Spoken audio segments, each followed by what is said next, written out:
It's week 5 in the NFL. This is Uffsides. I'm Ufford, here to take you through the 5 best-ish games that will be played this week. As always, I'm joined by my friends Alex and Will. Hey, guys. Friends is a strong word.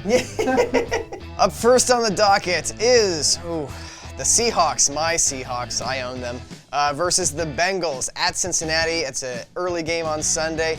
And I gotta say, through the first quarter of the season, the Bengals maybe look like the most complete team in the NFL. And that sounds crazy. After Brady and Rodgers, is there anyone you choose for MVP other than Dalton? I mean... Just say yes. Can we just say yes? Probably. Andy Dalton has looked amazing. Probably the best 4-game stretch of his entire career. They've got so many weapons. The emergence of Tyler Eifert, back from a dislocated elbow he suffered last season.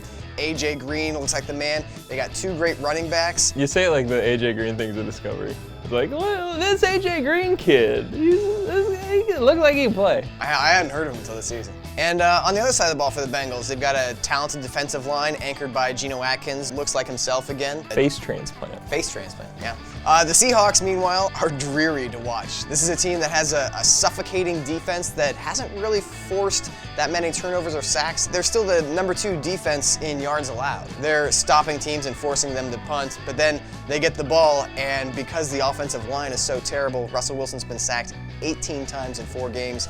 That's on pace for the 2nd most sacks in history. And considering Russell Wilson dodges sacks about half the time that he should be sacked, that's kind of a testament. So why doesn't he just dodge the rest of them? I don't know.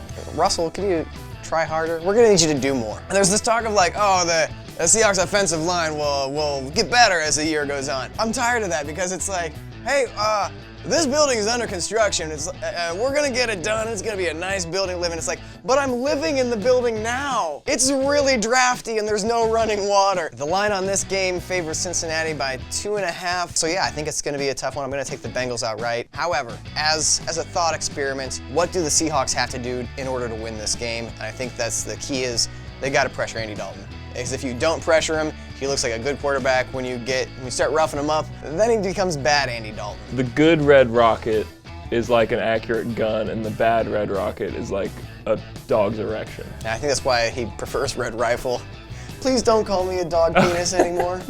Red rifle, whatever. Either way. Next on the docket is Washington at Atlanta. Really?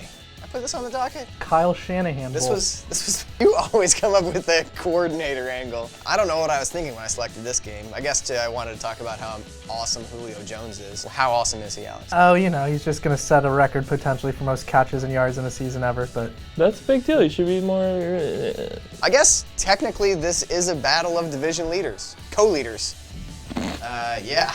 I'm going to try to say nice things about Washington's team right now. They have the number 1 rushing offense in the NFL in yards per game, the number 1 rushing defense in yards per game, and the number 4 total defense. They're competent if you don't look at the guy playing quarterback for them. Are the Falcons for real? Falcons are for real, right? Their ceiling would be 10-6, I think. I think they're going to go 10-6. They would definitely win the NFC East. Line on this game is Falcons by 9. That is a large, large line. Who plays in Washington's secondary? Chris Culliver, Bashad Breeland, Deshaun Goldson, Duke Ihenacho. So they're like, okay. Dookie? Yeah. His name's Duke Ihenacho. Duke Ihenacho. Duke Ihenacho is my favorite Guy Fieri dish. Falcons by 9. I think that line's too big. I'll say Washington covers. Washington NFL team wins outright. What? Late afternoon Sunday, Patriots at Cowboys. Oh man, Bill Belichick has had 2 weeks to prepare for Brandon Weeden. Belichick is notoriously good coming off buys. How could the Cowboys conceivably win this game? If Hardy and McClain coming back spark the defense enough. Yes, Greg Hardy and Rolando McClain both back from suspension. They signed Bernard Pollard to take out Brady's knee. Yeah, if there is a couch with guns on it on the sideline and Greg Hardy can throw Tom Brady onto those guns. Yeah, man, the Patriots, amazing variety of offensive looks. They have like 17 tight ends on the roster. All of them are like super athletic and fast, putting up 446 yards of offense per game. 0 last week, though. 0 last week. I would have liked Sean Lee as a decent option to contain Gronk, but he got concussed, so who knows? It's going to be Byron Jones. The dude from the Combine that jumped like 47 feet. Say goodbye to jumping Gronk. That's not gonna work out with Byron Jones on you. Actually, for real, I think they're gonna put Carr on him. I mean, They're whatever. gonna drop a car on him? They're gonna. That would actually be pretty effective. The line on this game is New England by 9. Patriots by 3 touchdowns. I'm with you on that. Yeah. This is gonna be. I'm going to this game, and that's what f***ing sucks the most. Oh, you are? Yeah. Nice. Well, have fun. Good thing they're televising my suicide. Kidding. Sunday night football, and for yet another week, one that NBC would like back. By the way, Alex, I love your notes. The actual note for this game is 49ers haven't played the best football lately. In parentheses, it says fewest points in the league, second fewest yards. The surgeon comes out to the family. Listen, guys, I'll be honest. Wasn't my best surgery. And honestly, like, your father wasn't the best patient. Not the best recovery I've seen.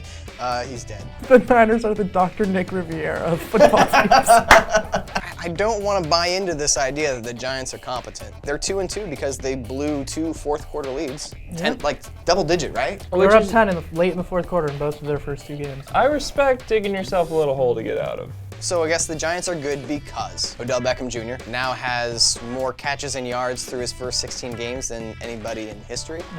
What about Jesus? It was before they kept track of yards after the catch. Oh. I thought the Giants were supposed to be really bad on defense, and they haven't been that bad on defense. And I don't know how. It's like they don't have too many individuals playing standout ball, but Players aren't supposed to improve at what they do. If we say they're bad, they're bad. That's right. 49ers are starting to look really smart with that eject button on Colin Kaepernick's contract. How is the dude like 6 yards away from a Super Bowl victory? Jim Harbaugh, really good coach. I feel like, remember the scene in Home Alone where Macaulay Culkin's looking out the window and it's raining and he's like, Mom, where are you?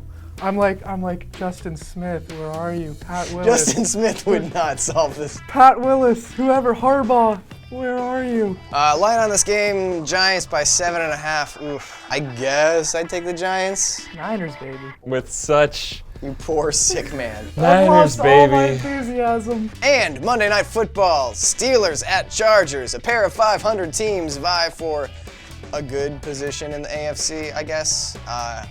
Michael Vick versus Phillip Rivers. That is an amazing, fun matchup. The year is 2010, correct? Yes. Okay, good. Yes. Just checking. Are we still mad about Michael Vick and his dogs? You mean dog-fighting awareness raiser Michael Vick? He did time in federal prison. He served his debt to society. I'm not like, hey, Michael Vick, come on over and dog sit for me. But like at the same time, If I need to. there's like, I can only stay mad about so many things. And like, unless Mayonnaise needs my wrath more. it's true. Mayonnaise, the dog-fighting of condiments. What's your thoughts on like an aioli? I do like a good aioli, but here's where I draw the line. Mayonnaise is to aioli as like gin is to a martini. Like a martini is nice and dignified. If you're drinking straight gin, you have a serious problem. Oh, I love ripping shots of gin. There you go. Well, enjoy a f***ing big vat of mayonnaise, you freak. Hey, San Diego's offensive line is super banged up. Are we really gonna do this? Am I gonna pretend to talk about the actual games itself? This game. Yeah. All right. Line is San Diego by 3. Sure, I'll go Chargers. All right, so back to aioli. Yeah. Mayo by 4. Those are your 5 Uffsides picks of the week. I think we made our picks. As always, thank you for watching. Thank you for subscribing and commenting. It's good seeing you guys. I can see you through the camera. It's super weird. You should probably put pants on. Don't.